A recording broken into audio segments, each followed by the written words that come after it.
খালি হাতে ব্যাগ নিয়ে চলে যাচ্ছি একা একা কোথায়। রাতে 9টা বাজে ট্রেন স্টেশনে চলে আসছি একাই।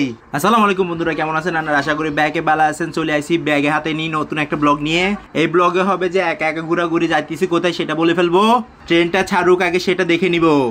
কি খবর আপনাদের? খবর তো ভালো, আল্লাহর রহমতে। এখানে ট্রাভেল করার জন্য একদিনের জন্য চলে যাচ্ছি দূরে কোথাও। এইদিকে ট্রেনে উঠে নিজেকে সাজিয়ে নিচ্ছি। ক্যামেরা দেখাও। ক্যামেরা দেখতে দেখতে মনে মনে ভাবতে ভাবতে কোথায় চলে যাচ্ছি সেটা আপনাদেরকে বলা উচিত। তা আমি একদিনের জন্য চলে যাচ্ছি চট্টগ্রাম থেকে সিলেটে।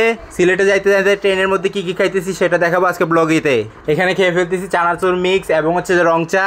এখানে শুধু আমি একা যাচ্ছি, অর্ধাঙ্গিকে আনি নাই। সেজন্য আমি বলতেছি কেন আনি নাই। বিয়ের আগে তার মুখে ছিল মধুর হাসি, এখন সে হয়েছে ক্যাটক্যাটানির মা। একথা বলতে বলতে ট্রেনের মধ্যে ঘুমাইতে ঘুমাইতে স্বপ্ন দেখতে দেখতে চলে আসতেছিলাম সিলেটে। এখানে এসে চোখ খোলা গেল সকালে আসার সাথে সাথে এখানে দেখা যাচ্ছে যে আমি নেমে যাচ্ছি একটা বৃষ্টির মধ্যে। বৃষ্টিটা হয়েছে সকাল 7টার মধ্যে। একথা বলতে বলতে ছন্দ মিলাইতে মিলাইতে হাসি মুখ দেখাইতে দেখাইতে সামনের দিকে যাইতেছিলাম। এটা কোনো কথা? নিজেকে নিজে দেখে এত হাসতেছিলাম। পরে নিজেকে টাটা করতে আবার ট্রেনের মধ্যে উঠে গেছি। আপনার বুদ্ধি ভালো। সিলেট আসছি চা বাগানের ভিডিও যদি না করি তাহলে কি হয়। এদিকে আবার ছন্দ মিলাইতে মিলাইতে ব্লগার জানি কি কয়। ব্লগারের কথা না শুনে সামনের দিকে আগাচ্ছি ট্রেনের মধ্যেই। এখনো নামা হয়নি সিলেটে। কাজটা ঠিক হয়নি সেটা আমি জানি, কারণ হচ্ছে যে এখনো সিলেটে আসা হয়নি, সেজন্য ট্রেন থেকে নামা হয়নি। এখানে দেখুন কত সুন্দর দৃশ্য চা বাগানের। চা বাগান দেখতে দেখতে ট্রেনটা থেমে গেল। পরবর্তীতে নেমে গেলাম সিলেটে নেমে নিজেকে ফ্রেশ করে নিলাম আগে ভাগে ঘুরতে ঘুরতে ক্যামেরাটা ঘুরাইতে সিলেটের ট্রেন স্টেশনটা দেখাই ফেললাম। এখন সামনের দিকে দেখতে পারবেন আমরা কোথায় গিয়ে উঠলাম। একদিনের জার্নির মধ্যে, একদিনের ট্রাভেলের মধ্যে অনেক কিছু ঘোরাঘুরি ছিল, আনন্দটাও অনেক ছিল। অং বং ভালো জানে। এখানে অনেকগুলো হোটেল দেখতেছিলাম। এখানে হোটেলের ভাড়া বেশি, সেজন্য আমরা অন্য জায়গায় চলে যাব। পরবর্তীতে আশেপাশে ভিডিও করে নিব।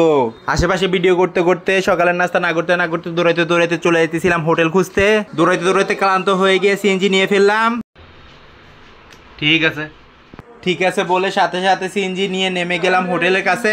হোটেলের রুম বুকিং করে ফেলছে। এখন সকালে নাস্তা হয়ে যাবে ইনশাল্লাহ। হোটেলে গিয়ে রেস্ট নিই।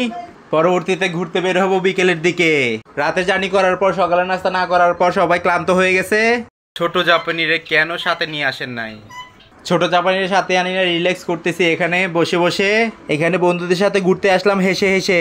এই ট্রাভেলটা ছিল বন্ধুদের নিয়ে, সেজন্য ছোট জাপানিকে কাছে আনি নাই। এখন আমি রুমের ভেতর থেকে বের হয়ে যাই, ফ্রেশ হয়ে নিচে গিয়ে ঘুরতে যাইতে হবে। কোথায় ঘুরতে যাবো একদিনে সেটা চিন্তা করিনি আগে। চিন্তা করতে করতে শর্ট টাইমের জন্য কোথায় ঘুরতে যাবো সেটা চিন্তা করে পেয়ে গেলাম। সেজন্য ক্যামেরাটা বাইরে দিয়ে আল্লাহর রহমতে আপনাদেরকে বাইরের দৃশ্য দেখাই ফেললাম। সিলেটের মেইন টাউনটা একবারে সুন্দর লাগছে। বৃষ্টি শুরু হয়ে গেছে একটু পরে। পরবর্তীতে বিকেলে আবার থেমে গেছিল। পরবর্তীতে ঘুরতে গেছিলাম। নিচে নেমে নাস্তা করার জন্য রেডি হইতেছিলাম।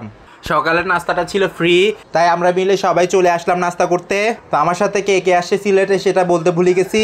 নাস্তাটা করে ফ্রেশ হয়ে পরবর্তীতে আবার চলে গেলাম অন্য একটা জায়গায়। তো এখানে আসছি একদিনের জন্য, বসে থাকা যাবে না, সেজন্য ঘুরে ঘুরে নাস্তা করতে হবে। তাই নাস্তাটা করে ফেলতেছি আগে ভাগে। নাস্তা করা শেষে আবার বের হয়ে যাব নতুন একটা ঠিকানার জন্য। বৃষ্টির মধ্যে পড়ে গেছি সবাই মিলে।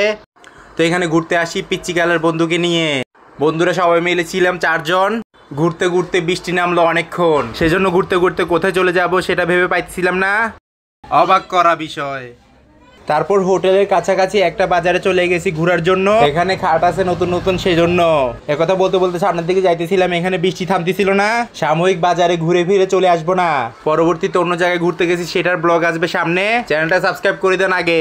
আজকে এই পর্যন্ত, টাটা বাই বাই। ঘুরে ফিরে চলে আসলাম তাই রিক্সায় করে পিচ্চিকালের বন্ধুকে নিয়ে চলে আসলাম।